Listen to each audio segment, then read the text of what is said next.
So if you have belief in something happening, do you have to see it happen before you believe in it? Or do you believe in it before you've ever seen anything? See, what I'm talking about is faith.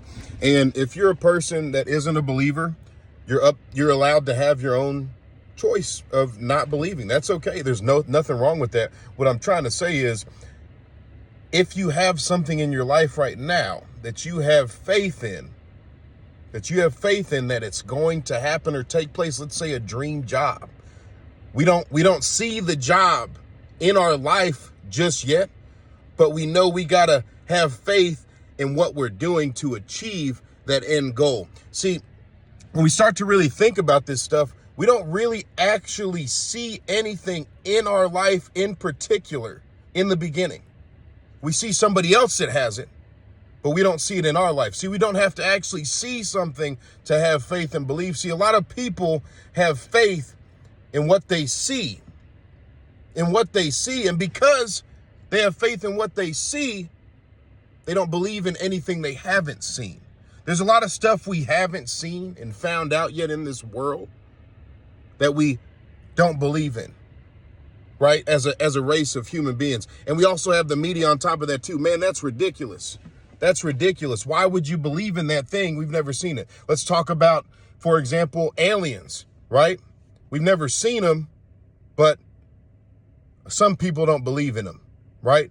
And that's okay. I'm not talking about that. What I'm saying is this: just we have a situation to where us as human beings, we're extremely ignorant to a lot of things of this world because we've never seen it.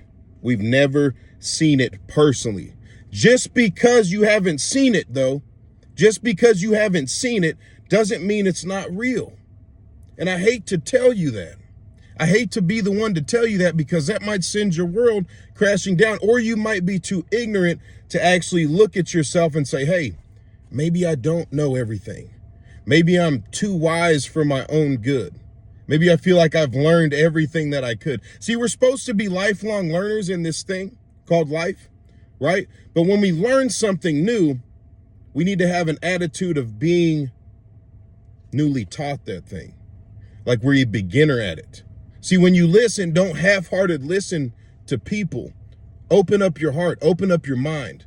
Don't be closed off. Don't harden your heart. See, when people get to talking about religion, hey bro, I don't believe in anything. That's cool. But I'm trying to talk to you about being a follower of Jesus Christ, not religion. That's something that we create. I'm talking about being a follower of Jesus Christ. Man, I've never seen him before. I don't believe in him. I've been lied to about a lot of things in my life. I've been in a situation to where I don't trust anything. So you talking to me about this, I really don't want to hear it. See, that's how some people are. But just like in life, when believers in science, right? Let's talk about them, believers in science and specific entities that give us information. See, when those entities are proven wrong and they find something new, actually, we found out they were wrong the whole time, and we were trusting in them the whole time. See, I'm not judging you for not having faith. I'm just saying, let's open up our minds and let's kind of think a little bit. Let's think deeper than just surface level. Let's think deeper than just what we see. Because in your general area of life, you don't see everything, right? If you live in the U.S., you're not seeing everything that's going on in a different country other than ours, or even in a different state, or even in a different city, or even in a different area code than where you're at. You just see your everyday life where you're at.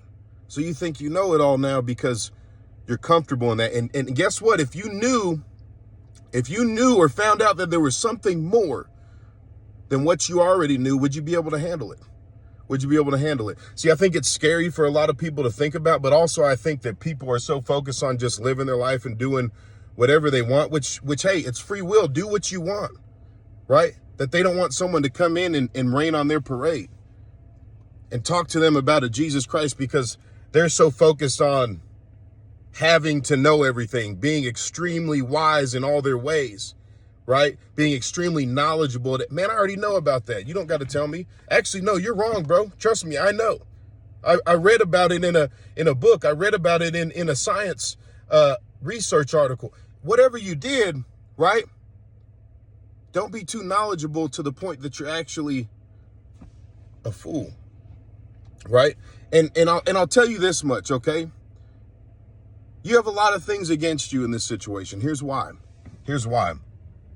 The biggest reason why is because if you're wrong, what are the consequences of that? And you say, well, I don't know. Maybe it's go to hell. Maybe it is. Maybe it is. What if it is? What if it is? Are you okay with that? Are you really okay with that?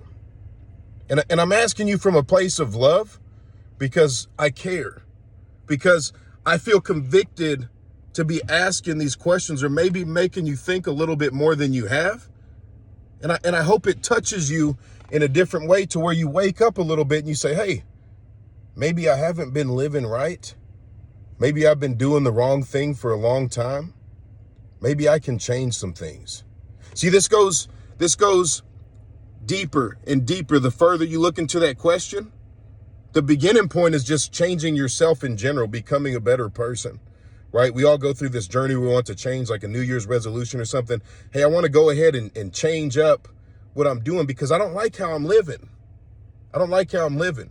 That's a huge step to take in itself to be able to change because we're already fighting against a system that we're not going to win because we're so used to our schedules, right? To where we get comfortable and it's hard to change. So now it's hard to win.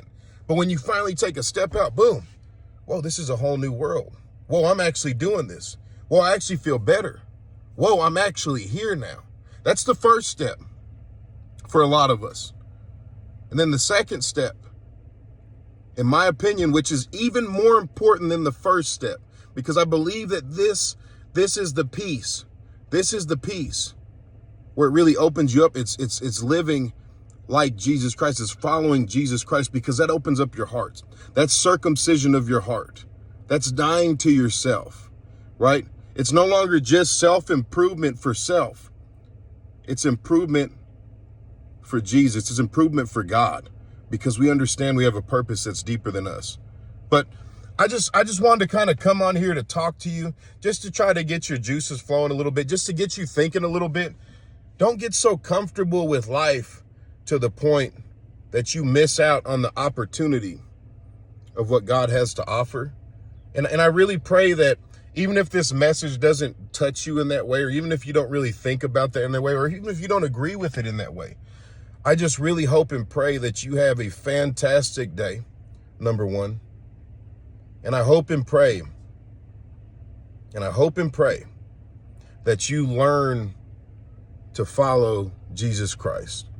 And I really pray that you know what his love and his peace and everything that he has to offer you in this life is like. And I want everyone to experience that. This is not a message of hatred or to go against everything you've ever believed in. This is a message saying that Jesus loves you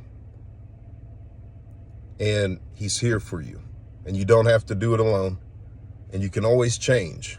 It's never too late. It's never too late. Have a great day.